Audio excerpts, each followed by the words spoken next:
नमस्कार साथियों, स्वागत है आप सभी का एक बार फिर से करियर क्लासेस जयपुर के डिजिटल यूट्यूब चैनल पे। उम्मीद करता हूँ आप सभी स्वस्थ होंगे, मस्त होंगे और अपनी पढ़ाई को निरंतर जारी रखोगे। जैसा कि आप सभी को पता है, पीछे स्क्रीन पे आप देख पा रहे होंगे, राजस्थान लाइब्रेरियन ग्रेड थर्ड के लिए ये जो पुस्तक है, ये पुस्तक मार्केट में उपलब्ध हो चुकी है। और आप सभी को पता होगा, राजस्थान लाइब्रेरियन ग्रेड थर्ड का एग्जाम 27 जुलाई को होने वाला है। उसी मुहिम में हम करियर क्लासेस जयपुर आप सभी के लिए एक बेहतरीन शुरुआत करने जा रहा है। आज से आप सभी को पता होगा, ये जो पुस्तक है, इस पुस्तक का डिटेल वीडियो सॉल्यूशन जो है कंप्लीट एक्सप्लेनेशन के साथ यहाँ यूट्यूब चैनल पे आपको रोजाना प्रोवाइड होगा क्लासेस के माध्यम से।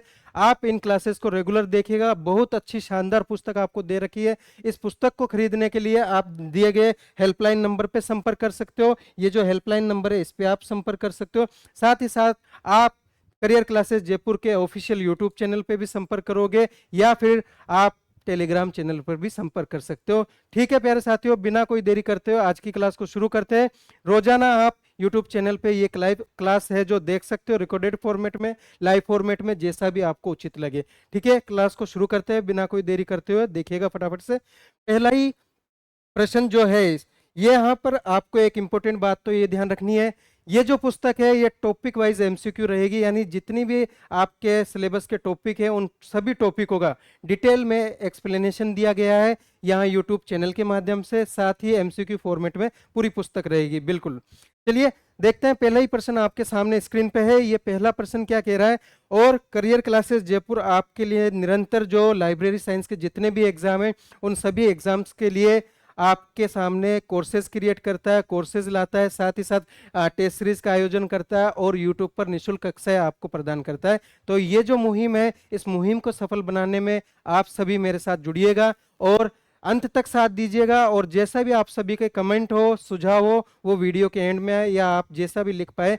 वैसा आप मुझे बताइएगा। बिल्कुल, देखिएगा पहला ही प्रश्न आपका क्या कह रहा है। क्वेश्चन नंबर 1 कह रहा है प्यारे साथियों, ये जो चैप्टर 1 है उसका पहला ही प्रश्न है। यहां पर देखिएगा पहला प्रश्न आपको क्या कह रहा है। क्वेश्चन नंबर 1, अभिकथन कहा गया है, यानी एक असर्सेशन कहा गया है, एक अभिकथन बोला गया है। कथन क्या कह रहा है, देखिएगा कि ज्ञान के संगठन के लिए वर्गीकरण का महत्व जारी रहेगा। ज्ञान के संगठन के लिए वर्गीकरण का महत्व जारी रहेगा। तर्क क्या बोल रहा है, तर्क क्या बोलेगा, यानी ये तो हो गया कथन। कथन क्या है, स्टेटमेंट अपन को बोला है ज्ञान संगठन के लिए वर्गीकरण का महत्व जारी रहेगा। बिल्कुल। दूसरा तर्क क्या कह रहा है, इलेक्ट्रॉनिक युग में वर्गीकरण अनावश्यक हो गया है।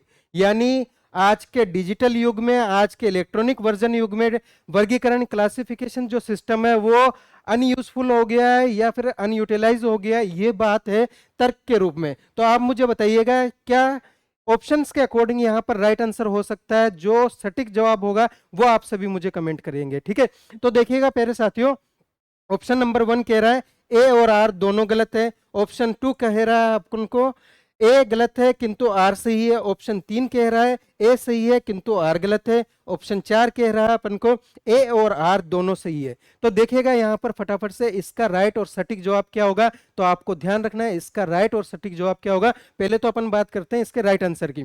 देखिएगा ऑप्शन नंबर 3 राइट है। पहली बात तो ये ध्यान रखना है, यानी ऑप्शन नंबर 3 यहाँ पर राइट हो जाएगा।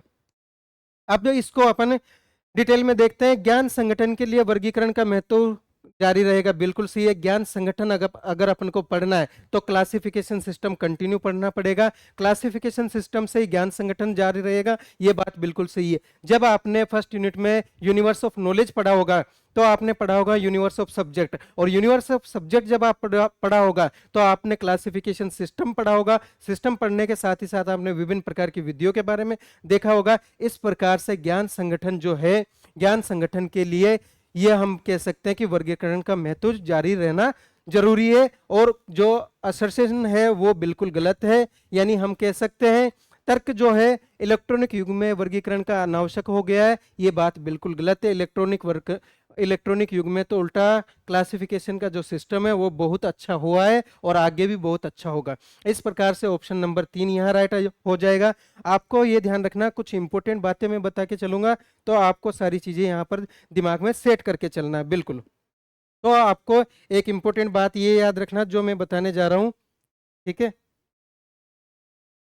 एक इंपॉर्टेंट बात ये रहेगी प्यारे साथियों कि ये जो क्वेश्चंस है, इन क्वेश्चंस को आप बुक्स के माध्यम से एक बार पढ़िएगा जरूर, बिल्कुल बुक्स के माध्यम से आपको पढ़कर, और सभी इन बुक्स में जो जानकारी दी गई है, ये जो जानकारी दी गई है, इन जानकारियों को भी आपको समझना जरूरी है। तो देखते हैं, बात कर लेते हैं किसकी, ज्ञान संगठन की। देखो, दो शब्द है, एक तो है यूनिवर्स ऑफ नॉलेज और एक है यूनिवर्स ऑफ सब्जेक्ट। इन दोनों का मतलब देखिएगा, यूनिवर्स ऑफ नॉलेज जो कह रहा है, universe of knowledge, universe of knowledge, और एक है अपने पास में universe of subject, universe of subject, subject. तो आपको ध्यान रखना है, सबसे पहले जो विषय बनने लगे थे, यानी रंगनाथन जी ने विषय वर्गीकरण विधियों को बनाने के लिए या विषय को विभाजन करने के लिए, सबसे पहले आपको ध्यान रखना है, दर्शन शास्त्र को सबसे पहला विषय माना था। क्यों माना था? क्योंकि अगर फिलोसॉफिकल जो विषय होंगे, ध्यान रख दीजिएगा, जो दर्शन शास्त्र के फिलोसॉफिकल जो विषय है, उन विषयों को यहाँ पर सबसे पहला काम किया गया था, और रंगनाथन जी ने ही विषय को बांटने का कार्य सर्वप्रथम किया था। तो ये ध्यान रखना, रंगनाथन जी ने ही विषय निर्माण की विधियां बताई थी, ये भी बात आपको याद रखना है। इस प्रकार से ऑप्शन नंबर 3 यहाँ राइट हो जाएगा इसका क्वेश्चन का आंसर। सेकेंड क्वेश्चन कह रहा है, सूक्ष्म हो, सूक्ष्म हो, अति सूक्ष्म नहीं हो, किसने कहा था? यानी इंग्लिश में बी मिनट और be not too minute is said by, ये कथन किसके द्वारा कहा गया है? ऑप्शन 1 है आपके सामने मेलविल डेवी, ऑप्शन 2 है एसी फोस्केट, ऑप्शन 3 है doctor S R Ranganathan, option 4 है एच ई बिल्स। जल्दी से देखते हैं इसका राइट और सटीक आंसर क्या होगा। तो ध्यान दीजिएगा, इसका जो राइट आंसर हो सकता है वो आपको ध्यान रखना है, ऑप्शन नंबर डी हो सकता है, यानी ऑप्शन नंबर डी इसका राइट आंसर माना जाएगा। पहली बात तो आपको ये याद रखनी है, ये जो कथन है, देखो हर बार आपके लाइब्रेरी साइंस का चाहे कोई भी एग्जाम हो, चाहे थर्ड ग्रेड को हो, चाहे सेकंड ग्रेड हो, चाहे कॉलेज लाइब्रेरी हो, या फिर या हम कह सकते हैं आपका प्रोफेसर का कोई एग्जाम हो, इंटरव्यू का बात आ जाए, तो एक कथन से संबंधित प्रश्न हमेशा पूछा जाता है। तो आपको जो भी इंपॉर्टेंट कथन है वो आपको याद रखना है। एक इंपॉर्टेंट कथन कहा जाता है, वो ध्यान दीजिएगा, notation is a, notation is a shorthand sign, shorthand sign, hand sign. ये कथन कई बार एग्जाम में पूछा जा चुका है। ध्यान देना किसके द्वारा कहा गया था, तो आपको ध्यान देना इसी रिचर्डसन के द्वारा कहा गया है। ठीक है, ये भी आपको याद रखना किसके द्वारा कहा गया है, तो आप बता सकते हो इसी रिचर्डसन के द्वारा कहा गया है या किसके द्वारा कहा गया है, ये भी आपको याद रखना। एक कथन कई बार एग्जाम में पूछा जाता है, वो भी आपको ध्यान देना है। एक कथन पूछा गया था, लाइब्रेरी जो वारंट है, library literary warrant, sorry LITERARY, literary warrant जो शब्द है, ये शब्द किसके द्वारा कहा गया है, या ये कथन जो है किसके द्वारा दिया गया है, इस शब्द का प्रतिपादक कौन है, तो आपको ध्यान देना है E.W. हुल्मे। ठीक है, ये भी आपको याद रखिएगा, E.W. हुल्मे के द्वारा दिया गया। ऑप्शन नंबर 4 यहाँ पर राइट हो जाएगा। H.E. बिल्स के द्वारा ही कौन सा वर्गीकरण का मेथड दिया गया, तो आपको ध्यान रखना बिब्लियोग्राफिक क्लासिफिकेशन जो मेथड है, बिब्लियोग्राफिक क्लासिफिकेशन जो मेथड है H.E. बिल्स के द्वारा दिया गया है। ठीक है, ये भी आपको याद रखना है।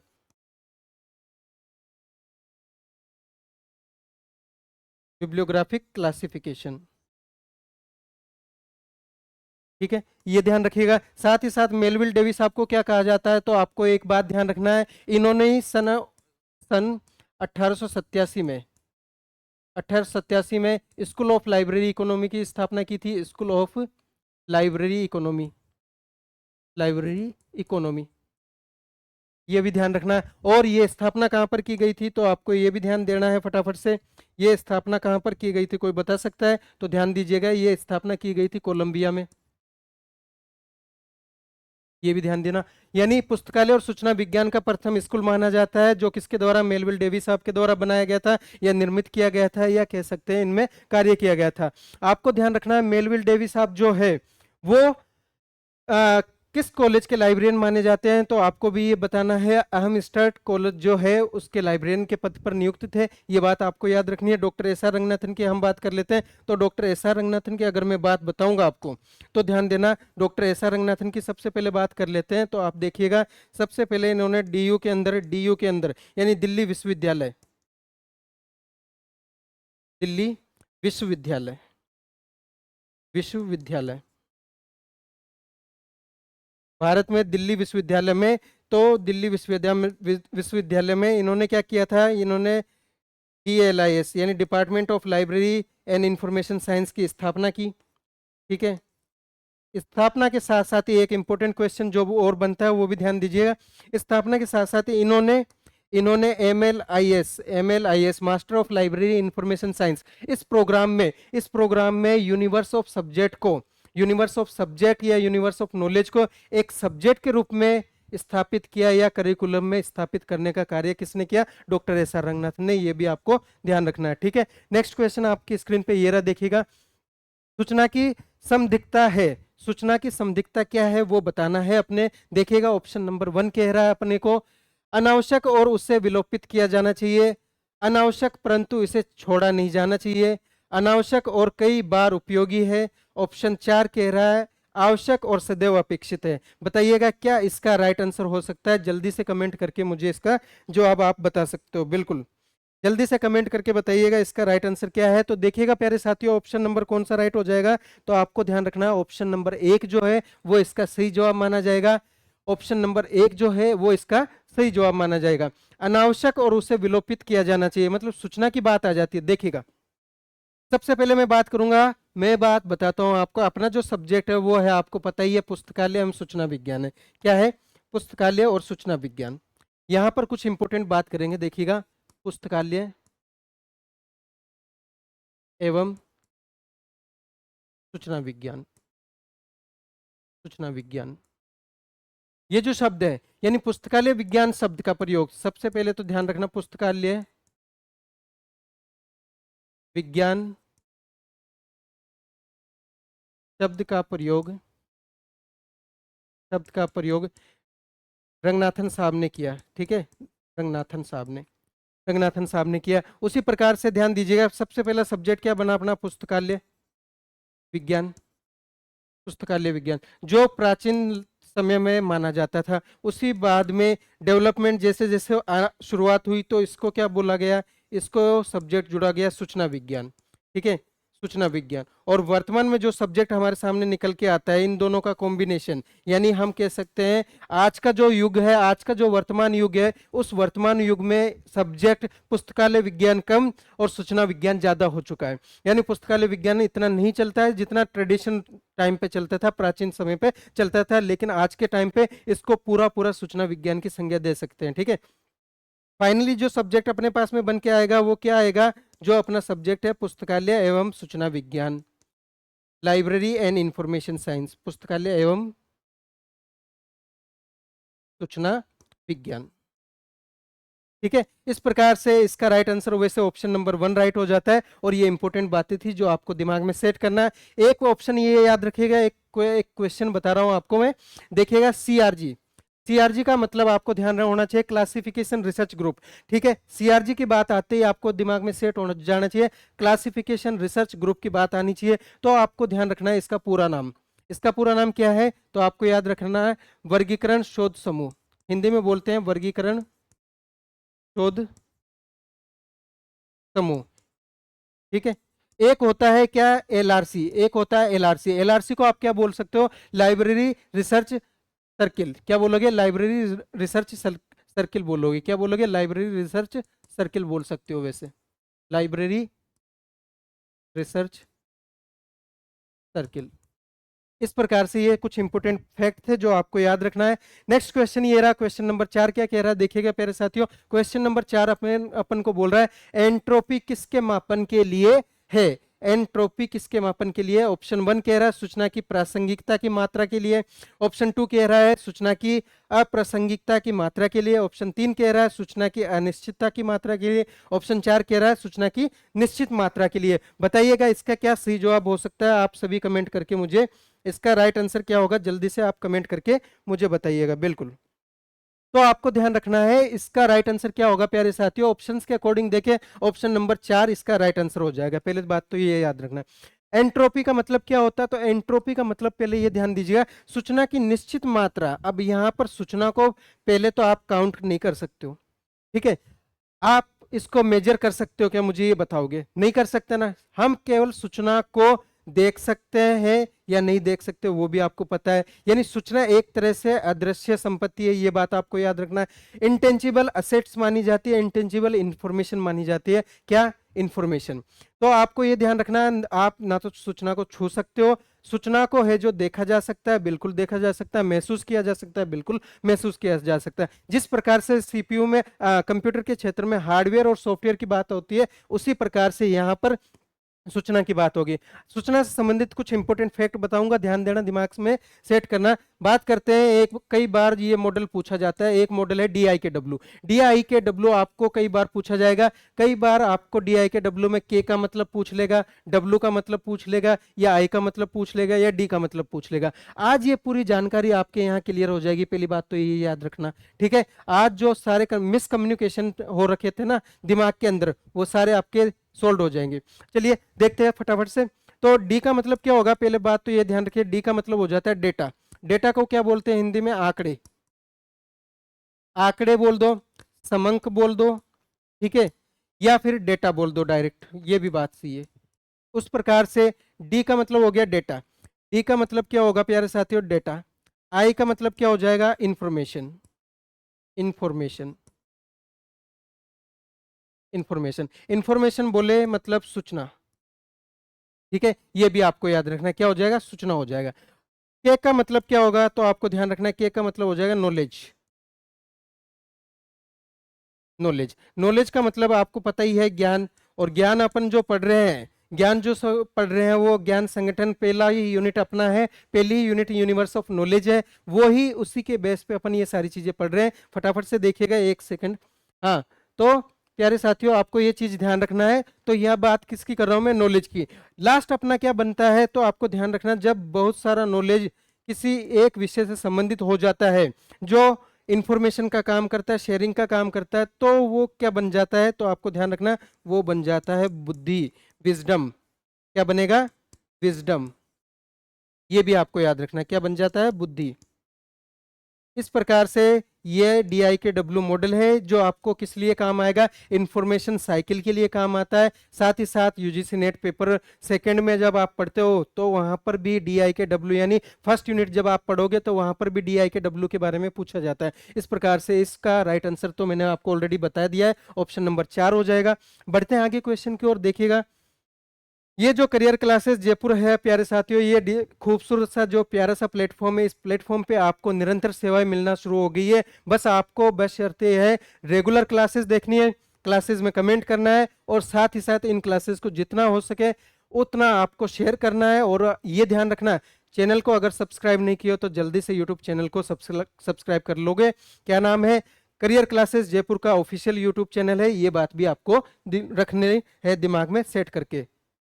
पांचवा क्वेश्चन अपने कह रहा है प्यारे साथियों, देखिएगा। सूचना एक वस्तु है क्योंकि इसमें निम्न गुण होते हैं। क्या क्या गुण शामिल होते हैं देखिएगा, और आप मुझे बताइएगा। अगर प्रश्नों में कोई दिक्कत आए तो भी आप मुझसे पूछ सकते हो, बताइएगा क्या इसका राइट आंसर हो सकता है। सूचना की आपूर्ति संभव है, लेकिन उपभोक्ता द्वारा प्रयोग में अधिकता हो सकती है। सूचना की मांग को मापा जा सकता है, सूचना की लागत निर्धारित की जा सकती है। इसका जो राइट आंसर होगा, सटीक जवाब होगा, वो आपको ध्यान रखना है। ऑप्शन नंबर कौन सा राइट हो जाएगा? ऑप्शन नंबर यहाँ पर आपको ध्यान रखना है, कौन सा हो जाएगा? ऑप्शन नंबर 4 यहाँ पर राइट होगा। पहली बात तो ये ध्यान रखिए, सूचना की आपूर्ति संभव है, बिल्कुल। अगर आप मेरे सामने, जैसे आपने मुझे बोला सर DIKW के बारे में मुझे बताओ, तो मैं आपको डायरेक्टली DIKW के बारे में बता दूंगा, यानी आपूर्ति मैं आपको प्रोवाइड करवा सकता हूं, बिल्कुल ऑप्शन 1 राइट है। लेकिन उपभोक्ता द्वारा प्रयोग में अधिकता हो सकती है, बिल्कुल। आप उसको कितनी भी बार पढ़ सकते हो, कितनी भी बार समझ सकते हो। जैसे ये क्लास मैंने आपको समझा दी है, रिकॉर्डेड फॉर्मेट में आप इसको कितनी भी बार देख सकते हो, कोई बाउंडेशन नहीं है। दूसरी बात कर लेते, सूचना की मांग को मापा जा सकता है, बिल्कुल, ये भी आपको ध्यान रखना है। सूचना की लागत निर्धारित की जा सकती है, बिल्कुल कर दी जा सकती है। जैसे आप बीकॉम का प्रोग्राम कर रहे हो, BA प्रोग्राम कर रहे हो, तो एक इंफॉर्मेशन कह सकते हैं लिटरेट होने के लिए तो कर रहे हो। वैसे देखा जाए तो संपूर्ण जो ब्रह्मांड है वो एक तरह का इंफॉर्मेशन वर्ल्ड ही माना जाएगा। इंफॉर्मेशन की दुनिया में हम बात करेंगे किसकी? डिजिटल इंफॉर्मेशन की एंड फिजिकल इंफॉर्मेशन की। तो ये सारी चीजें भी आपको ध्यान रखनी है, ठीक है। Option number D is the right answer for that question. और ये आपको ध्यान रखना है, क्वेश्चन नंबर 6 क्या कह रहा है? 6 क्वेश्चन पे जाने से पहले इंपॉर्टेंट बात बताऊंगा, ये ध्यान रखना है। करियर क्लासेस जयपुर का ऑफिशियल टेलीग्राम चैनल जो है वो आपको ज्वाइन करना है। किस नाम से? लिस्टपीडिया के नाम से है। ये आपको दिमाग में सेट कर लेना है। किस नाम से है? लिस्टपीडिया के नाम से है। लिस्टपीडिया आप जैसे सर्च करोगे ये आप टेलीग्राम चैनल खुल जाएगा। और करियर क्लासेस जयपुर जो है वो ऑफिशियल यूट्यूब चैनल है, इस पे भी आप जुड़ सकते हो। अगर आप अभी तक ऑनलाइन एप्लीकेशन अगर आपने डाउनलोड नहीं करी है तो एक बार जरूर विजिट करें। बहुत सारी इंफॉर्मेशन फ्री ऑफ कॉस्ट वहां पर मिलेगी, बहुत सारी पीडीएफ है और कई सारी चीजें हैं जो फ्री ऑफ कॉस्ट आपको प्रोवाइड करवा दी गई है। वीडियो के डिस्क्रिप्शन बॉक्स में आपको टेलीग्राम चैनल का लिंक भी मिलेगा, व्हाट्सएप ग्रुप का लिंक भी मिल जाएगा। साथ ही साथ आपको जो भी इंफॉर्मेशन पूछनी है दिए गए हेल्पलाइन नंबर के माध्यम से भी आप पूछ सकते हो। बिल्कुल देखिएगा क्वेश्चन नंबर 6 क्या कह रहा है। सूचना विज्ञान शब्द किस वर्ष अस्तित्व में आया था? The term information science came into expanse in the year of 1988, 1959, 1961 और 1975। बताइएगा क्या इसका सही जवाब हो सकता है, जो आपका राइट आंसर माना जा सकता है। बिल्कुल कमेंट करके बताइएगा आपका सही जवाब क्या होगा प्यारे साथियों। तो आपको ध्यान रखना है राइट आंसर क्या होगा इसका, तो आप बता सकते हो। राइट आंसर होगा ऑप्शन नंबर बी। पहली बात तो ये याद रखना। इंफॉर्मेशन साइंस किसकी बात करेंगे? इंफॉर्मेशन साइंस की। इंफॉर्मेशन साइंस ये जो शब्द है ये शब्द कब का मान रहे हैं अपन, तो आपको ध्यान रखना है 1959 का। ठीक है। और लाइब्रेरी जो साइंस शब्द है ये भी ध्यान रखिएगा। लाइब्रेरी, लाइब्रेरी साइंस जो शब्द है ये शब्द डॉक्टर एस आर रंगनाथन के द्वारा दिया गया। लगभग कब दिया गया था? 1950 के समथिंग ये शब्द दिया गया था। इस प्रकार से ऑप्शन नंबर बी यहां पर राइट हो जाएगा। नेक्स्ट क्वेश्चन देखिएगा। ज्ञान मीमांसा का अध्ययन संबंधित है। The study of epistemology deals with mode of formation of subject, classification of knowledge, cataloguing of composites books, origin, source and nature of the knowledge. क्या इसका राइट आंसर हो सकता है? तो ध्यान दीजिएगा, बड़ा ही अच्छा प्रश्न है। आपने भी पढ़ा होगा एपिस्टियोमोलॉजी का किसका तात्पर्य है। ध्यान देना, ओपिस्टियोमोलॉजी का मतलब क्या होता है? हमें विषय के उद्भव के बारे में पढ़ना सिखाता है, विषय की प्रकृति बताता है। इसी प्रकार से यहाँ पर ऑप्शन नंबर कौन सा राइट होगा? ऑप्शन नंबर 4 जो है वो एकदम सटीक जवाब माना जाएगा। एक बात ध्यान रखिएगा, ऑप्शन नंबर 4 के साथ साथ कुछ बातें आपको याद रखनी है इसी के संदर्भ में। देखिएगा, एक तो टर्म होती है ओंटोलॉजी, ठीक है, एक तो टर्म होगी ओंटोलॉजी। उसी प्रकार से एक टर्म होती है आपके पास में क्या, तो आपको ध्यान रखना फ्रेम, विप फ्रेम। एक टर्म होगी आपके पास में क्या? ISO 2709। ठीक है। एक टर्म आपकी क्या? एपिस्टियोमोलॉजी हो चुकी है। एपिस्टियोमोलॉजी के साथ साथ एक टर्म और आता है, वो आपको ध्यान रखना है प्यारे साथियों। एक टर्म आपको याद करना है किससे संबंधित, यहाँ पे मैं लिख देता हूँ, इंपोर्टेंट टॉपिक। ठीक है। तो आपको ये सारी की सारी चीजें याद रखनी है और इनके बारे में जितना हो सके उतना पढ़ना है, रिसर्च करनी है।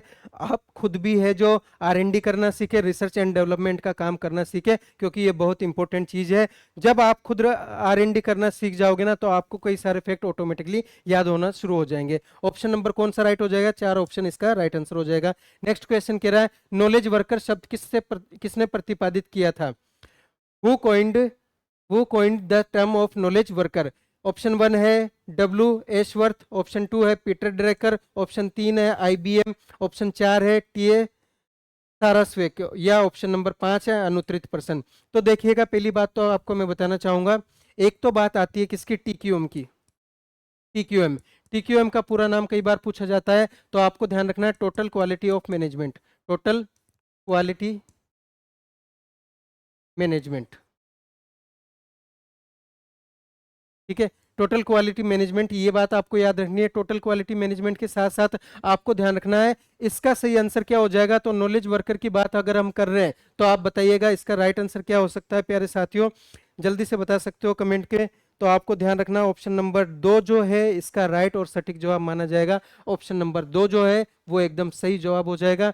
साथ ही साथ आपको एक और बात याद रखनी है इसी के संदर्भ में जो मैं आपको बता रहा हूँ, ध्यान देना फटाफट से। ये जो कुछ टर्मिनोलॉजी मैं अब लिखाने जा रहा हूं वो इंपॉर्टेंट है। एक तो आपसे पूछे father of LIS, father of library science. ठीक है, अगर बात कर लेते फादर ऑफ लाइब्रेरी साइंस तो आप किसको बता सकते हो? तो आपको ध्यान रखना father of library science Ranganathan को बताओगे भारत के संदर्भ में। ठीक है, रंगनाथन को बताओ किसके संदर्भ में? भारत के संदर्भ में। ये बात ध्यान रखना है। एक मैं बात करता हूं आपसे, ये भी ध्यान रखना है, father of management, father of management, प्रबंध के जनक किसे माना जाता है? तो आपको ध्यान रखना है किसे माना जाता है? हेनरी फेयोल को, हेनरी फेयोल को। एक पर्सन मैं आपसे बताता हूं, ये भी ध्यान रखना, father of scientific management, father of scientific management, तो भी आपको ध्यान रखना है कौन है? F W Taylor, F W Taylor. एक बात आपको याद रखनी है, एफ डब्ल्यू टेलर की जहां बात आ जाती है आपको पूरा नाम याद रखना है। क्या याद रखोगे? फेडरिक विंसलो टेलर है, ये भी आपको दिमाग में सेट करना है। साथ ही साथ आपको ध्यान रखना है प्रबंध के 14 सिद्धांत किसने दिए थे? प्रिंसिपल 14 प्रिंसिपल ऑफ मैनेजमेंट किसके द्वारा दिए गए थे? हेनरी फेयोल के द्वारा। आपको ध्यान रखना प्रबंध के 7 सिद्धांत किसके द्वारा दिए गए थे? तो आपको ध्यान रखना है एफ डब्ल्यू टेलर के द्वारा। क्लासिकल मैनेजमेंट किसको बोला जाता है? फादर ऑफ क्लासिकल मैनेजमेंट, तो भी आपको याद रखना है हेनरी फेयोल को ही कहा जाता है। कई बार एग्जाम में पूछा जाता है, ध्यान रखना, पोस्ट कॉर्ब। क्या पूछा जाएगा? पोस्ट कॉर्ब, इसका पूरा नाम पूछा जाता है। तो देखिए क्या क्या नाम हो सकता है, तो आपको ध्यान रखना है प्लानिंग, प्लानिंग के बाद ऑर्गेनाइजेशन, स्टाफिंग, ठीक है, डी से डायरेक्शन, डायरेक्टिंग या डायरेक्शन, और डायरेक्शन के बाद में सीओ का मतलब हो जाएगा कोऑर्डिनेशन, कोऑर्डिनेशन, आर का मतलब हो जाएगा रिपोर्टिंग, और बी का मतलब क्या हो जाएगा? बजटिंग। इस प्रकार से ये आपको याद रखना, पोस्ट कोर्ट के बारे में कई बार बताया जाता है, कई बार एग्जाम में पूछा जाता है। नेक्स्ट क्वेश्चन आपके सामने ये रहा, किसने कहा था कि सूचना एक उत्पाद और एक प्रक्रिया दोनों है? Who said the information is both product and process? Option 1 है doctor S R Ranganathan, option 2 है डीजे फोस्केट, ऑप्शन 3 है अपने पास में एस सी ब्रॉडफेल्ड, ऑप्शन 4 है अपने पास में, तो ध्यान रखिएगा, जे मार्टिन, ऑप्शन 5 है अपने पास में अनुत्तरित प्रश्न। इसका जो राइट आंसर होगा प्यारे साथियों, ध्यान देना, दिमाग में सेट करके रखना, ऑप्शन नंबर कौन सा राइट माना गया है? तो ध्यान रखना ऑप्शन नंबर 4 यहाँ पर राइट माना गया है जे मार्टिन के द्वारा। ठीक है, ये आपको ध्यान रखना है, जे मार्टिन द्वारा ये चीजें दी गई थी। साथ ही साथ आपको एक और इंपॉर्टेंट बात याद रखना है कि हम बात कर रहे हैं किसकी? जे मार्टिन की, तो जे मार्टिन के बारे में भी आपको ये चीजें ध्यान रखना है। ठीक है, नेक्स्ट क्वेश्चन के बारे में बात करते हैं। क्वेश्चन नंबर 10 कह रहा है, समुद्र विज्ञान तथा इंडोलॉजी विषय विषय निर्माण की किन विधि से बनते हैं? ओशियन साइंस एंड इंडोलॉजी जो सब्जेक्ट है are form by which mode of information? Subject के बारे में बात कर रहे हैं। सब्जेक्ट निर्माण की जो विधियां है आपको पता ही है, विधियां किसके द्वारा दी गई है। और यूनिवर्स ऑफ नॉलेज की बात करेंगे तो भी आपको ध्यान रखना है, ऑप्शन 1 कह रहा है लेमिनेशन, ऑप्शन 2 कह रहा है क्लस्टरिंग, ऑप्शन 3 है अपना डिस्टिलेशन, और ऑप्शन 4 है फ्यूजन। क्या इसका राइट आंसर हो सकता है? ऑप्शन देखिएगा फटाफट से, ऑप्शन नंबर आपका बी जो है वो एकदम राइट आंसर होगा। क्लस्टरिंग की बात कर लेते हैं, क्लस्टरिंग जो सब्जेक्ट है वो इनसे बनता है। ठीक है, नेक्स्ट आप देखिएगा, सूचना पुनः प्राप्ति जो शब्द है, यहाँ पुनः प्रीति ना होकर पुनः प्राप्ति होगा। इंफॉर्मेशन रिट्राइवल की बात कर रहे हैं। ठीक है, इंफॉर्मेशन रिट्राइवल, इंफॉर्मेशन रिट्राइवल जो शब्द है किसके द्वारा दिया गया था? ऑप्शन 1 है केल्विन एन मूर्स, ऑप्शन 2 है बीसी विक्री, ऑप्शन 3 है doctor S R Ranganathan, option 4 है आपको ध्यान रखना है मोर्टिमर टोबे। तो क्या इसका राइट आंसर हो सकता है? आपको ये ध्यान रखिएगा, ऑप्शन नंबर कौन सा राइट होगा प्यारे साथियों, तो आपको दिमाग में सेट कर लेना है ऑप्शन कौन सा राइट हो जाएगा। तो आपको ये भी ध्यान रखिएगा ऑप्शन नंबर यहाँ पर कौन सा राइट हो जाएगा, ऑप्शन ए यहाँ पर राइट हो जाएगा, केल्विन मूवर्स के द्वारा ये बताया गया है। अगर आपसे पूछ ले demand theory, sorry, demand and supply theory of book selection जो है, डिमांड और सप्लाई थ्योरी का जो बुक सिलेक्शन है पुस्तक चयन में, demand and supply theory of book selection, theory of book selection, book selection, ये किसके द्वारा दिया गया था? तो आपको ध्यान रखना है ये एल आर मैक कोल्विन के द्वारा दिया गया। ठीक है, एल आर मैक कोलविन, ये भी याद रखना है। आपसे प्रश्न पूछ ले एग्जाम में, लाइव ऑटोमेशन जो शब्द है, ऑटोमेशन, लाइब्रेरी ऑटोमेशन की बात कर लेते हैं, या ऑटोमेशन जो शब्द है, ये ऑटोमेशन शब्द किसके द्वारा दिया गया है, तो आपको ध्यान रखना है DS हार्डर, हार्डर के द्वारा ये शब्द दिया गया है। पुस्तकालय विज्ञान के 5 नियम आपको पता होना चाहिए, फिंगर टिप से याद होना चाहिए। पहला नियम क्या कहता है, आपको पता ही है, पुस्तकें उपयोगार्थ है। दूसरा नियम क्या कहेगा, पाठक को पुस्तक मिलनी चाहिए। तीसरा नियम क्या कहता है, प्रत्येक पुस्तक को उसका पाठक मिलना चाहिए। चौथा नियम क्या कहता है, तो आपको ध्यान रखना चौथा नियम क्या कहता है, आपको ये याद रखना, पाठक का समय बचना चाहिए। पांचवा नियम क्या कहेगा, पांचवा नियम आपको कहता है पुस्तकालय एक वर्धनशील संस्था है, ये आपको ध्यान रखना है। चाइल्ड डेवलपमेंट और एडल्ट एजुकेशन की बात आ जाती है, एडल्ट डेवलपमेंट की बात आती है, वो कौन सा नियम माना जाएगा, तो आपको याद रखना है चाइल्ड डेवलपमेंट की बात कर ले, चाइल्ड डेवलपमेंट की बात अपन कर लेते हैं, या हम बात कर लेते हैं एडल्ट, एडल्ट डेवलपमेंट, ठीक है। चाइल्ड डेवलपमेंट की बात कर लूँ या एडल्ट डेवलपमेंट की बात कर लूँ, तो दोनों को ध्यान रखना फिफ्थ लॉ से संबंधित है। कौन सा नियम, पुस्तकालय विज्ञान का पांचवा नियम। पांचवा नियम क्या कहता है, पुस्तकालय एक वर्धनशील संस्था मानी गई है, ये भी ध्यान रखना। एक इंपॉर्टेंट क्वेश्चन और बनता है, OCLC के बात कर लेते हैं। पुस्तकालय और सूचना विज्ञान के जो 5 नियम थे, उनको रीअरेंज करने का कार्य है, या वापस से वर्गीकरण करने का कार्य है, किसके द्वारा किया गया था, तो आपको ध्यान रखना OCLC के द्वारा भी किया गया था, ये बात भी दिमाग में सेट करना है।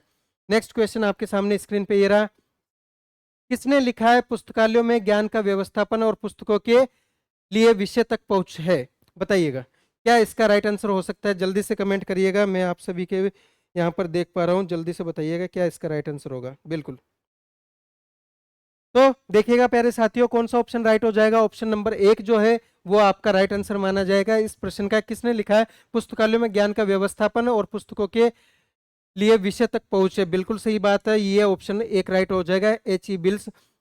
ये भी ध्यान रखना, WCB शेयर्स, WCB शेयर्स को क्या बोला जाता है, आप बता सकते हो मुझे, WCB शेयर्स का पूरा नाम ध्यान रखना, तो आपको याद रखना है William, William Charles, Charles Berwick, Berwick shares, ये भी ध्यान रखना। तो आप कमेंट में बताइएगा पुस्तकालय और पुस्तकालय विज्ञान का, पुस्तकालय, या फिर लिखिएगा वर्ग पुस्तकालय विज्ञान का, पुस्तकालय विज्ञान, पुस्तकालय सूचना विज्ञान का व्याकरणाचार्य, व्याकरणाचार्य,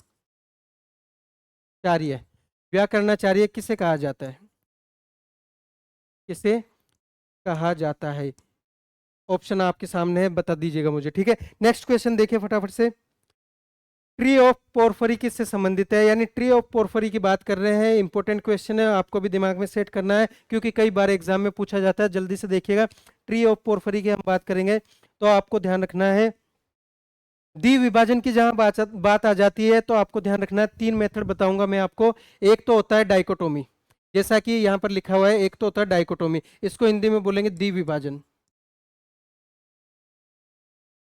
द्विविभाजन। एक होता है डेकाकोटोमी, डेकाकोटोमी क्या हो जाएगा, 10 विभाजन, 10 विभाजन। एक होता है अपने पास में पोलिकोटोमी, पोलिकोटोमी को क्या बोलोगे आप, बहुविभाजन, बहुविभाजन। तो ध्यान रखना है, जब विषयों को 10 विभाजन में बात कर लेते हैं डाइकोटोमी की, 2 विभाजन की बात कर रहे हैं, सब्जेक्ट को पहले 2 भागों में बांटा जाएगा, फिर उसको आगे पुनः 2 भागों में बांटा जाएगा, फिर आगे पुनः 2 भागों में बांटा जाएगा। किस प्रकार से, जैसे देख लेते हैं, अपने पास में कोई सब्जेक्ट है प्यारे साथियों, जैसे मेरे पास सब्जेक्ट है कौन सा, मैं बात कर लेता हूँ, जैसे मेरे पास में सब्जेक्ट है ज्योग्राफी। अब इस ज्योग्राफी को पहले मैं बांट लेता हूँ किसने, 2 भागों में। जैसे मान लेते हैं हम ज्योग्राफी का अध्ययन करना चाहते हैं, मैंने अध्ययन किया किस प्रकार से, तो आपको ध्यान रखना है, सबसे पहले मान लेते हैं वर्ल्ड ज्योग्राफी, यानी हम बात कर लेते हैं वर्ल्ड ज्योग्राफी की, वर्ल्ड ज्योग्राफी। एक हम बात कर लेते हैं इंडिया ज्योग्राफी, ठीक है। एक तो हो गया वर्ल्ड ज्योग्राफी की, और एक हम बात कर लेते हैं इंडिया ज्योग्राफी, इंडिया ज्योग्राफी, ये ध्यान रखना। अब ये जो इंडिया ज्योग्राफी है, इसको पुनः आगे 2 भागों में बांटेंगे, ये ध्यान रखना। जैसे मान लेते हैं इंडिया ज्योग्राफी में मुझे कौन सा पढ़ना है, तो मुझे पढ़ना राजस्थान ज्योग्राफी, राजस्थान ज्योग्राफी, और एक है अपने पास में, मान लेते मुझे एमपी ज्योग्राफी पढ़ना है, एमपी ज्योग्राफी, ठीक है, ये भी ध्यान रखना। अब राजस्थान ज्योग्राफी में भी अपन चलते हैं आगे, तो आपको ध्यान रखना है, मान लेते हैं मुझे वेस्टर्न ज्योग्राफी पढ़ना है, ठीक है, पश्चिमी जो राजस्थान की जो भौगोलिक दिशा है उनके बारे में पढ़ना है, भौगोलिक क्षेत्रों के बारे में पढ़ना है। एक में पढ़ लेता हूँ, मुझे पढ़ना है नॉर्थ राजस्थान के बारे में। तो इस प्रकार से ये सारी चीजें रहेगी। इसी तरह से आप बांट सकते हो, हिस्ट्री को भी बांट सकते हो, विश्व इतिहास के संदर्भ में, भारत के इतिहास के संदर्भ में, तो यहाँ पर ये सारी चीजें राइट हो जाएगी। ऑप्शन नंबर कौन से संबंधित होगा, ऑप्शन कौन सा राइट होगा, तो आपको ध्यान रखना ऑप्शन नंबर जो 1 है प्यारे साथियों, वो इसका राइट आंसर माना जाएगा। बिल्कुल ऑप्शन नंबर 1 जो है वो इसका राइट आंसर हो जाएगा। चलिए देखते हैं नेक्स्ट क्वेश्चन। रंगनाथन के अनुसार ज्ञान के ब्रह्मांड के क्रमिक विभाजनों के दौरान होने वाली कक्षाओं में फिलोटिव अनुक्रम को दर्शाने वाला कथन है। Vedic scheme, scheme of classes, Greek scheme और scheme of classification. Question number 14 जो है, जल्दी से बता सकते हो आप सभी इसका क्या राइट आंसर होगा। तो देखिएगा प्यारे साथियों, क्वेश्चन 14 का राइट आंसर क्या हो जाएगा, ऑप्शन नंबर यहाँ पर 4 राइट हो जाएगा। कौन सा, ऑप्शन नंबर 4 राइट होगा।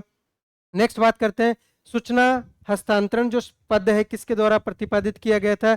The term information transfer was coined by Calvin Mooers, Lancaster, doctor S R Ranganathan या बीजमैन। ये पर्सन कई बार एग्जाम में पूछा गया है और इंपॉर्टेंट पर्सन है, ध्यान रखना है, इंपॉर्टेंट पर्सन है। क्या इसका राइट आंसर होगा, तो ऑप्शन नंबर आपको ध्यान रखना है क्वेश्चन नंबर 15 पे, तो आपको ध्यान रखना ऑप्शन नंबर 4 राइट हो जाएगा। बीजमैन के द्वारा ये कहा गया है, आपको ध्यान रखिएगा।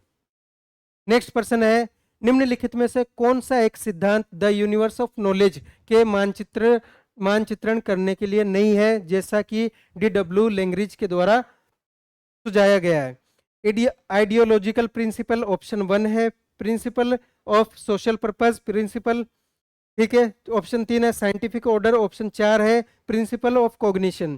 तो दिए गए क्वेश्चन के अनुसार इसका जो राइट और सटीक जवाब होगा प्यारे साथियों, वो ऑप्शन नंबर 4 आपका राइट और सटीक जवाब माना जाएगा। ये बात भी आपको याद रखना है। बिल्कुल ऑप्शन नंबर 4 अपना कौन सा राइट आंसर हो जाएगा, तो ध्यान दीजिएगा ऑप्शन नंबर 4 यहाँ पर राइट हो जाएगा। और ये आपको ध्यान रखना, वर्गीकरण के नियामक सिद्धांत, वर्गीकरण के आदर्शक बोल दो या नियामक बोल दो, आदर्शक या फिर हम कह सकते हैं नियामक सिद्धांत, इनको आपको बहुत अच्छे से पढ़ के जाना है, नियामक सिद्धांत, ठीक है। नेक्स्ट क्वेश्चन की बात कर लेते हैं, फटाफट से देखिएगा।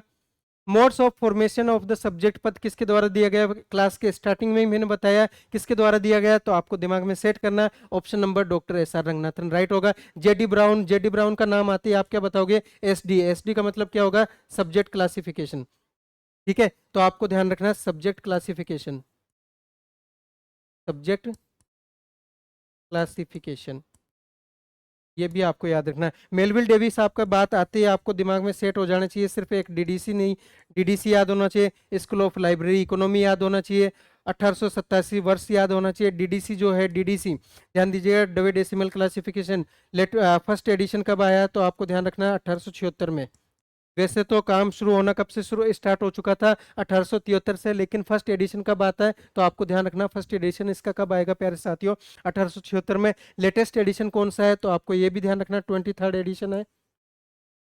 23rd एडिशन कब आया, 2011 में, ठीक है, ये बात ध्यान रखिएगा। नेक्स्ट क्वेश्चन आपके सामने ये रहा स्क्रीन पे, ज्ञान मीमांसा, ज्ञान मीमांसा स्टडी ऑफ एपिस्टेमोलॉजी विषय का संबंध निम्नलिखित में से हो सकता है। ऑप्शन 1 है अपने पास में विषय निर्माण की विधियों से, ऑप्शन 2 है ज्ञान के वर्गीकरण से, ऑप्शन 3 है कंपोजिट पुस्तकों के वर्गीकरण से, ऑप्शन 4 है ज्ञान की उत्पत्ति स्रोत तथा प्रकृति से। इनमें से उपरोक्त में से अधिक उत्तर हो सकते हैं, सही संयोजन की पहचान कीजिए, बताइएगा कौन सा राइट आंसर हो सकता है। बिल्कुल, तो दिए गए कॉम्बिनेशन में आपको ध्यान रखना है कौन सा यहाँ पर राइट आंसर होगा प्यारे साथियों, तो आपको ध्यान रखना है ऑप्शन नंबर 1 जो है वो आपका सही और सटीक जवाब हो सकता है। एक नंबर जो है ऑप्शन 1 और 2 राइट होगा। बिल्कुल ऑप्शन नंबर यहाँ पर, अच्छा यहाँ पे ध्यान दीजिएगा, ऑप्शन 1 है और ऑप्शन 2 राइट होगा, यानी हम बात कर रहे हैं ये विशेष का संबंध विषय निर्माण की विधियां मानी जाती है, बिल्कुल उससे संबंधित भी होता है और ज्ञान के वर्गीकरण से भी संबंधित होते हैं। कौन, एपिस्टियोमोलॉजी, ये बात ध्यान रखना है। नेक्स्ट बात कर लेते हैं, which of the following is not a characteristics of text knowledge. देखो ज्ञान आपको पता ही है, ज्ञान को कितने भागों में बांटा गया है, ज्ञान को, ज्ञान के प्रकार, तो आपको ध्यान रखना है ज्ञान को दो भागों में बांटा गया है, ठीक है। कौन कौन से, टेक्स्ट नॉलेज, टेक्स्ट नॉलेज, ये भी ध्यान रखना है, ठीक है। दो प्रकार से बांटा गया है। ऑप्शन 1 क्या कह रहा है, डिफिकल्ट टू एक्सेस, अभिगम में कठिनाई। ऑप्शन 2 है इजिली कोडिफाइड, आसानी से कोडीकरण। तीसरा ऑप्शन है हाईली पर्सनल, अत्यधिक व्यक्तिगत। ऑप्शन 4 है कॉन्टेक्स्ट स्पेसिफिक। तो ध्यान दीजिएगा ऑप्शन नंबर कौन सा राइट होगा, ये भी आपको याद रखना है। इसमें कौन सा ऑप्शन राइट हो सकता है, जल्दी से देखिएगा। ऑप्शन नंबर 2 जो है वो यहाँ पर राइट हो जाएगा। ऑप्शन नंबर 2 है आपका यहाँ पर, ऑप्शन नंबर सेकंड जो है वो राइट होगा, ठीक है, इजिली कोडिफाइड हो जाएगा। नेक्स्ट क्वेश्चन आपके सामने स्क्रीन पे है, सामाजिक ज्ञान मीमांसा की अवधारणा और उसकी सूचना विज्ञान में अनुप्रयोगों की शुरुआत और प्रचार किसके द्वारा किया गया है। The concept of social epistemology and its application in information science was introduce and formulated by Jonathan Forner. Option B है बी फॉरमैन। ऑप्शन 3 है अपने पास में लुसियानो फ्लोरिडी। ऑप्शन 4 है जे.एच. शेरा। क्या इसका राइट आंसर हो सकता है, तो आपको ध्यान रखना है ऑप्शन नंबर कौन सा राइट होगा प्यारे साथियों, ध्यान दीजिएगा ऑप्शन नंबर यहाँ पर 4 ऑप्शन राइट हो जाएगा। ऑप्शन डी जो है वो यहाँ पर सही जवाब माना जाएगा इस प्रश्न का, ये भी आपको याद रखना है, जे.एच. शेरा, बिल्कुल। देखिएगा नेक्स्ट क्वेश्चन आपका स्क्रीन पे, निमोनिक्स। निमोनिक्स का मतलब क्या है, निमोनिक्स, निमोनिक्स का मतलब क्या है, याद करना, पृथक करना, निरर्थक करना और विशेष करना। दिए गए ऑप्शन के अकॉर्डिंग देखेंगे तो ऑप्शन नंबर ये एक यहाँ पर याद हो जाएगा, याद करना ऑप्शन जो है वो एकदम राइट आंसर होगा। पृथक करना आपको पता ही है, पृथक करने का मतलब क्या है, यहाँ पर आपको पता है डिवाइड करना, डिवाइड, डिवाइड करना हो जाएगा।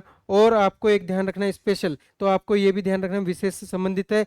कुछ इंपॉर्टेंट ऑर्गेनाइजेशन के नाम बता रहा हूँ, ध्यान रखिएगा। इंपॉर्टेंट ऑर्गेनाइजेशन है, एक तो है SLA, एक है ALA, ठीक है। उसी प्रकार से एक होगा CLA और एक हो जाएगा आपका, ये ध्यान रखना है, एक हो जाएगा BLA। अब सर ये सब में ए आ रहा है, तो ये ध्यान रखना सबके सब क्या है, संघ, संघ है, संगठन है, आपको ध्यान रखना है इन सब के पूरे नाम आपके दिमाग में सेट होना चाहिए। कई बार इतने आसान वाले प्रश्न भी पूछ लिए जाते हैं जो अपन को कंफ्यूज करके चले जाते हैं, बिल्कुल कई बार ऐसे ही क्वेश्चन पूछे जाते हैं जो अपन को कंफ्यूज करके चले जाते हैं।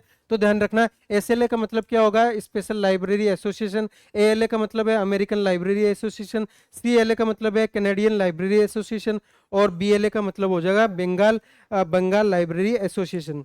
नेक्स्ट क्वेश्चन पे जाते हैं, देखिएगा, सूचना को वैचारिक आदि के रूप में अनुभव्य जन प्रक्रियात्मक उद्दीपक द्वारा श्रेणीबद्ध किया गया है, किसके द्वारा श्रेणीबद्ध किया गया, ऑप्शन बताइएगा क्या इसका राइट आंसर हो सकता है, बिल्कुल। हम्म,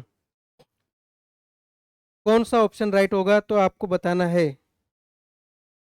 ऑप्शन नंबर आपको ध्यान रखना, ऑप्शन नंबर 3 जो है इसका राइट और सटीक जवाब माना जाएगा, आर मोलिच के द्वारा किया गया है। फ्रांसीसी बेकन का आपको पता ही है, वर्गीकरण किससे संबंधित है, पुस्तकालय वर्गीकरण, या हम कह सकते हैं ज्ञान, ज्ञान का वर्गीकरण, ज्ञान सिद्धांत जो दिए थे ना, ज्ञानों के, नॉलेज के सिद्धांत, ज्ञान सिद्धांत का वर्गीकरण से संबंधित है। जे.एच. शेरा, पिछले क्वेश्चन में अपन ने देखा, डॉक्टर एस आर रंगनाथन आपको पता ही है, डॉक्टर एस आर रंगनाथन की बात आ जाएगी। DRTC आपको याद करना है, SRELS याद करना है, साथ ही साथ 5 लॉज ऑफ लाइब्रेरी साइंस याद करना है। माला की स्थापना आपको याद करनी है, ठीक है, माला या MLA जो है उसकी स्थापना भी याद करनी है। क्वेश्चन 23 कह रहा है, पूर्व निर्धारित क्रम में डेटा की व्यवस्था को क्या कहा जाता है, कोडिंग कहा जाता है, वर्गीकरण कहा जाता है, प्रसंस्करण कहा जाता है, या शॉर्टिंग कहा जाता है, बताइएगा, बिल्कुल जल्दी से आप मुझे सभी इसका जवाब दे सकते हो।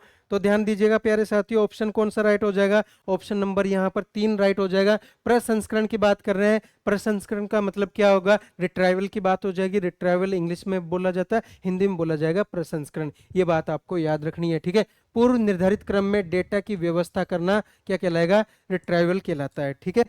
नेक्स्ट क्वेश्चन देखिएगा, क्वेश्चन 24 कह रहा है, ट्री ऑफ पोर्फरी किससे संबंधित है, ये कई बार प्रश्न आ चुका है और मैंने भी अभी बताया डायकोटोमी से संबंधित है, द्विविभाजीय से संबंधित है। ऑप्शन नंबर 3 यहाँ पर राइट हो जाएगा। 10 विभाजन की बात आ जाएगी तो आपको दिमाग में सेट करना है DDC के बारे में, ये भी ध्यान रखना। बहुविभाजन की बात आएगी तो आपको ध्यान रखना है CC के बारे में। यूडीसी को भी ध्यान में रखना है। यूडीसी में हालांकि आपको एक बात ध्यान रखना है, यूडीसी में आपको ए टू जेड जो मेन क्लास है वो याद रखनी है, और डीडीसी की मेन क्लास है जो आपको याद रखना है 000 से लेकर यहाँ पर कितने में बांटी गई, 999 में बांटी गई है, ये भी आपको याद रखना है। टोटल कितने मुख्य वर्ग है, 10 मुख्य वर्गों में बांटा गया है, ठीक है, 10 मुख्य वर्गों में। नेक्स्ट क्वेश्चन देखिए, the 7 faces of information literacy किसके द्वारा प्रतिपादित की गई। बड़ा ही शानदार क्वेश्चन है और कई बार एग्जाम में पूछा गया है, इंपॉर्टेंट क्वेश्चन है ये। क्वेश्चन देखिएगा, the 7 phases of information literacy किसके द्वारा दी गई है। क्रिस्टनी सुशांत ब्रुश, ऑप्शन 2 है स्कोनल, ऑप्शन 3 है स्टीवन बॉब, ऑप्शन 4 है एनेट लेम। बता सकते हो आप सभी इसका राइट आंसर कौन सा होगा, जल्दी से कमेंट करके मुझे बताइएगा। बिल्कुल, क्या इसका सही और सटीक जवाब हो सकता है, आप सभी मुझे कमेंट करके बता सकते हो। तो ध्यान दीजिएगा प्यारे साथियों, इसका सही और सटीक जवाब जो है ऑप्शन नंबर 1 यहाँ पर राइट माना जाएगा। आपको ध्यान देना, ऑप्शन नंबर 1 जो है यहाँ पर राइट आंसर माना जाता है, ठीक है। क्वेश्चन नंबर बात कर लेते हैं, यहाँ पर देखिएगा क्वेश्चन 26, ज्ञान के विश्व से इसकी व्युत्पत्ति का आधार तैयार करने वाले अनुवर्ती विशेषताओं की संख्या को किस नाम से जाना जाता है। किसी पंक्ति का क्रम, वर्ग का क्रम, खुली पंक्ति, संपार्श्विक पंक्ति। क्या इसका राइट आंसर हो सकता है, बताइएगा। बिल्कुल, तो देखिएगा यहाँ पर कौन सा राइट आंसर होगा। सही जवाब जो है वो आपको ध्यान रखना, ऑप्शन नंबर बी यहाँ पर राइट हो जाएगा। नेक्स्ट क्वेश्चन देखते हैं, बड़े आसान से सवाल है जो आपको देखते ही राइट हो जाने चाहिए। क्वेश्चन नंबर 27 कह रहा है, निम्न में से कौन सा स्मृति विज्ञान का प्रकार नहीं है। वर्णानुक्रमिक, सारणिक, व्यवस्थित और अल्फा न्यूमेरिक। क्या इसका राइट आंसर होगा, बताइएगा जल्दी से। आप देखिए, तो आपको ध्यान रखना है ऑप्शन नंबर कौन सा राइट होगा प्यारे साथियों, ऑप्शन नंबर 4 जो है वो आपका सही और सटीक जवाब माना जाएगा इस क्वेश्चन के लिए। बिल्कुल, ऑप्शन नंबर 4 जो है अल्फा न्यूमेरिक को इसमें शामिल नहीं किया जाता है, किसमें, स्मृति विज्ञान में शामिल नहीं किया जाता।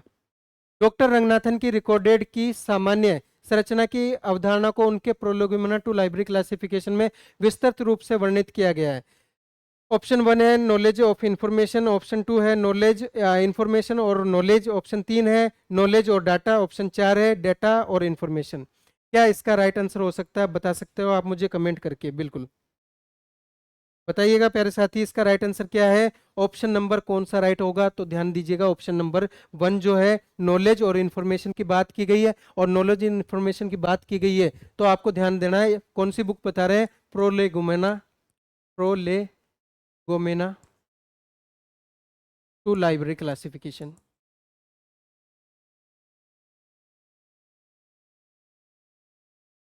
ये जो पुस्तक है, ध्यान दीजिएगा, इस पुस्तक के टोटल कितने एडिशन आए, 3 एडिशन आए। प्रथम एडिशन कब आता है, तो ध्यान देना 1937 में आता है। कब आएगा, 1937 में। दूसरा एडिशन कब आएगा, 1957 में। तीसरा एडिशन कब आता है, तो आपको ध्यान देना तीसरा एडिशन 1967 में आएगा। इसी प्रकार से आपको एक और चीज याद रखना, सीसी जो है कोलन क्लासिफिकेशन, इसका प्रथम संस्करण कब आएगा, 1933 में। लेटेस्ट संस्करण कब आएगा, तो आपको ध्यान रखना 1987 में। ये भी आपको याद रखना है।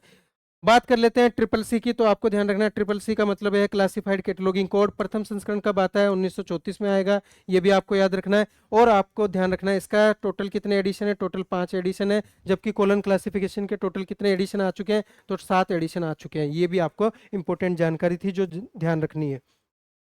क्वेश्चन नंबर 29 कह रहा है, किस घटक को एक विशेषज्ञ प्रणाली का मस्तिष्क माना जा सकता है। नॉलेज नॉलेज बेस को, यूजर इंटरफेस को, इन्फेरेंस इंजन को, एक्सपर्ट को। बताइए इसका क्या सही जवाब हो सकता है। बिल्कुल, हम्म, क्या इसका सही जवाब हो सकता है, बताइएगा। ऑप्शन नंबर 1 जो है वो आपका सही और सटीक जवाब माना जाएगा। ऑप्शन नंबर 1 यहाँ पर राइट आंसर होगा प्यारे साथियों। नेक्स्ट देखिएगा, पुस्तकालयों में ज्ञान का संगठन और पुस्तकों के लिए विषय दृष्टिकोण किसके द्वारा लिखा गया था। Organisation of knowledge in libraries and the subject approach books was written by. Option 1 है H.E. बिल्स, ऑप्शन 2 है E.C. रिचर्डसन, ऑप्शन 3 है E.W. हुल्मे, ऑप्शन 4 है W.C. विशेर्स। क्या इसका राइट आंसर हो सकता है, कमेंट करके मुझे बताइएगा। बिल्कुल, ऑप्शन नंबर कौन सा राइट होगा, तो आपको ध्यान देना है, बिल्कुल सही बात है। ऑप्शन नंबर ध्यान देना कौन सा राइट हो जाएगा, ऑप्शन 1 यहाँ पे राइट माना जाएगा। H.E. बिल्स के द्वारा ये सारी चीजें कही गई है, सही बात है। हम्म, चलिए नेक्स्ट क्वेश्चन के बारे में बात करते हैं। नेक्स्ट क्वेश्चन देखिएगा प्यारे साथियों, नेक्स्ट क्वेश्चन कौन सा है वो आपको ध्यान देना है। सरल गणितीय समीकरण के ब्रैकेट S21 तो आपको ध्यान देना है के एस प्लस क्वेरी एस में ज्ञान किसने व्यक्त किया था, ये अपन को बताना है। Fritz Machlup, B C Brookes, N J Belkin और सी शेनन। शेनन और वीवर का जो मॉडल ऑफ कम्युनिकेशन है वो आपको जरूर याद रखना है। शेनन और वीवर का जो मॉडल ऑफ कम्युनिकेशन है कई बार एग्जाम में पूछा जाता है, ये भी आपको याद रखना है। बिल्कुल बताइएगा क्या राइट आंसर हो सकता है। ऑप्शन नंबर 2 यहाँ पर राइट होगा दिए गए क्वेश्चन के अनुसार, और ये भी इंपॉर्टेंट प्रश्न है, कई बार एग्जाम में पूछा गया है, नेट के एग्जाम में प्रश्न आ चुका है। नेक्स्ट हम बात कर लेते हैं, अगला क्वेश्चन देखिएगा। निम्नलिखित में से कौन से सूचना के अप्रचलित होने के कारण हो सकते हैं। जानकारी अमान्य मानी जाती है, वैध है लेकिन अधिकतर ऑनलाइन उपलब्ध है, कार्यों के बड़े पैमाने का हवाला दिया गया है, जानकारी वैध है लेकिन अन्वेषण के लिए अपर्याप्त है। बताइएगा क्या इसका राइट आंसर हो सकता है आपके अकॉर्डिंग। तो ध्यान दीजिएगा, जल्दी से बताइएगा इसका राइट आंसर क्या हो सकता है आप सभी के अकॉर्डिंग। तो ऑप्शन नंबर जो 3 होगा प्यारे साथियों, वो ऑप्शन नंबर 3 यहाँ पर राइट माना जाएगा। ठीक है, नेक्स्ट क्वेश्चन देखते हैं। क्वेश्चन 33 कह रहा है the quotation where is the wisdom we know we in knowledge is by where is the wisdom we lost in knowledge का उद्धरण किसके द्वारा कहा गया है। ये कथन जो है किसके द्वारा कहा गया है ये बताना है अपन को। जॉन केट्स के द्वारा, एमपी कार्टर के द्वारा, टीएस इलियट के द्वारा, या मार्शल मैकलुहान के द्वारा। बताइएगा इसका राइट आंसर क्या हो सकता है। तो आपको ध्यान देना है ऑप्शन नंबर कौन सा राइट होगा। तो आपको ध्यान देना है ऑप्शन नंबर 3 जो है टीएस इलियट के द्वारा ये कथन कहा गया है, और कई बार एग्जाम में भी प्रश्न पूछा गया है, ये भी आपको याद रखना है। Notation is a shorthand sign, वो प्रश्न आ चुका है। लाइब्रेरी लिटरेरी वारंट है, वो प्रश्न भी पूछा गया है। आपको ध्यान देना है डेटा जो शब्द है किस भाषा के शब्द से लिया गया है, तो ये प्रश्न भी कई बार एग्जाम में पूछा गया है। डेटा जो शब्द है, डेटा शब्द, तो आपको ध्यान रखना है डेटा शब्द जो है लेटिन भाषा के शब्द से लिया गया है, लेटिन भाषा से। ठीक है, लेटिन भाषा की अगर मैं बात कर लेता हूं तो आपको ध्यान रखना है डिक्शनरी जो शब्द है, डिक्शनरी डिक्शनरी शब्द भी लैटिन भाषा से लिया गया है। साथ ही साथ आपको ध्यान रखना है कम्युनिकेशन जो शब्द है, कम्युनिकेशन जो शब्द है वो भी लैटिन भाषा से लिया गया है। एक आपको ध्यान रखना है लाइब्रेरी में लाइबर जो शब्द है, लाइबर जो शब्द है वो भी लैटिन भाषा से लिया गया है। इस प्रकार से लैटिन भाषा से संबंधित कुछ इंपोर्टेंट जो शब्द थे वो आपको याद रखने हैं एग्जाम के पॉइंट ऑफ व्यू से, ताकि अपने इंपोर्टेंट क्वेश्चन जो है गलत ना हो। नेक्स्ट क्वेश्चन आपके सामने, किसने कहा था कि कुछ किताबें चखने के लिए है, कुछ किताबें निगलने के लिए और कुछ किताबें चबाने और पचाने के लिए। Who said that some books are to be used to be tested, other to be swallowed and some few to be chewed and digest. Option number 1 है जॉन मिल्टन, ऑप्शन 2 है विलियम जोन्स, ऑप्शन 3 है Francis bacon, option 4 है Benjamin Franklin. क्या इसका right answer हो सकता है, बता सकते हो आप कमेंट में। बिल्कुल, तो आपको ध्यान रखना है ऑप्शन नंबर कौन सा राइट हो जाएगा। ऑप्शन नंबर 3 यहाँ पर राइट हो जाएगा, दिए गए किताब के आंसर के अकॉर्डिंग आपको ध्यान रखना है। ठीक है, नेक्स्ट अपन बात कर लेते हैं क्वेश्चन कौन सा है। तो आपको ध्यान रखना है नेक्स्ट अपना क्वेश्चन है 35। देखिएगा फटाफट से, सूचनाओं को किस में वर्गीकृत किया जा सकता है, बताइएगा। सूचनाओं को किस किस में बांट सकते हैं, ये भी आपको याद रखना है। सूचनाओं को हम किस किस में बांट के अध्ययन कर सकते हैं, बिल्कुल सही बात है। Systematic, analytical and descriptive. Analytical, statistical, systematic, statistical, descriptive and analytical, logical, analytical and statistical. तो देखिएगा ऑप्शन नंबर 4 यहाँ पर राइट हो जाएगा इस प्रश्न का। यानी सूचना कैसी हो सकती है, व्यवस्थित हो सकती है, विश्लेषणात्मक हो सकती है, साथ ही साथ विवरणात्मक भी हो सकती है। देखो व्यवस्थित, ठीक है, व्यवस्थित के बाद में यहाँ पर ध्यान रखना है विश्लेषणात्मक, उसके बाद में आपको ध्यान रखना है यहाँ पर विवरणात्मक। ये हिंदी में ऑप्शन हो जाएंगे आपके, ठीक है, और ये आपका राइट आंसर हो जाएगा ऑप्शन नंबर, ध्यान रखिएगा 4। एक क्वेश्चन है डेकाकोटोमी, जो यहाँ पर डेकाचोटोमी नहीं है, डेकाकोटोमी है, के प्रतिपादक कौन माने जाते हैं। Who was the propounder of dichotomy, Melvil Dewey, F C Lancaster, option उसके बाद में सी ए कटर और डॉक्टर एस आर रंगनाथन। क्या इसका राइट आंसर हो सकता है, कमेंट करके मुझे बताइएगा। बिल्कुल देखिएगा प्यारे साथियों ऑप्शन नंबर कौन सा राइट होगा। तो आपको ध्यान रखना ऑप्शन नंबर 1 जो है यहाँ पर राइट और सटीक जवाब माना जा सकता है। आपको ध्यान देना है ऑप्शन नंबर जो 1 है वो यहाँ पर सही और सटीक जवाब माना जाएगा। बिल्कुल, एक आपको ये चीज याद रखनी है, देखिएगा फटाफट से। एक तो क्या है डाइकोटोमी, ठीक है, डाइकोटोमी। डाइकोटोमी को हिंदी में क्या बोलते हैं, तो आपको ध्यान रखना द्विविभाजन बोला जाता है। क्या बोला जाएगा, द्विविभाजन। अगर ट्री ऑफ पोर्फरी की बात आ जाए या ट्री ऑफ पोर्फरी, तो भी इसका अन्य नाम है। एक आपको ध्यान रखना है, स्केलर चेन की बात कर ले, स्केलर चेन, तो भी आपको याद रखना है। एक आपसे पूछ रहे बाइनरी बाइनरी क्लासिफिकेशन पूछे, तो भी इसी का नाम याद रखना है। एक होता है डेकाकोटोमी, एक होता है डेकाकोटोमी, 10 विभाजन। तो 10 विभाजन का नाम, यानी विषय जगत को मुख्य 10 वर्गों में विभाजित किया जाता है, फिर बाद में आगे और 10 वर्गों में विभाजित किया जाएगा। इस प्रकार से विषय जगत को आगे से आगे 10 भागों में बांटा जाता है, इसलिए ये सारी चीजें आपको याद रखनी है। नेक्स्ट अपन बात कर लेते हैं, एक है पोलिकोटोमी। पोलिकोटोमी में विषय को बहुविभाजन में बांटा गया है, और ये ध्यान रखना है आपको। साथ साथ डेटा का याद रखना है, सूचना के बारे में याद रखना है, इंफॉर्मेशन के बारे में याद रखना है, नॉलेज के बारे में याद रखना है। ठीक है प्यारे साथियों, यहाँ पर आज अपनी क्लास कंप्लीट होते हैं। मिलते हैं जल्द एक और नई क्लास के साथ। आज अपनी पहली क्लास थी, उम्मीद करता हूँ क्लास आपको बहुत अच्छी लगेगी। अगर क्लास अच्छी लगती है तो अपने प्यारे प्यारे कमेंट जरूर लिखिएगा कमेंट बॉक्स में। साथ ही साथ अगर आपको कोई सूचना पूछनी है या कुछ जानना है या कोई क्वेरी रह जाती है, तो दिए गए हेल्पलाइन नंबर के माध्यम से आप जुड़ सकते हो। जो मैंने क्लासेस में बताया, यहाँ पर आप इस नंबर के माध्यम से जुड़ सकते हो। साथ ही साथ अगर आपको कोई भी क्वेश्चन मुझसे डायरेक्ट पूछना है, 8058900542 पे कमेंट करके पूछ सकते हो। ये बात भी आपको याद रखनी है। ठीक है साथियों, मिलते हैं जल्द एक और नई क्लास में। तब तक के लिए धन्यवाद, शुक्रिया, जय हिंद साथियों, राधे राधे साथियों। बिल्कुल।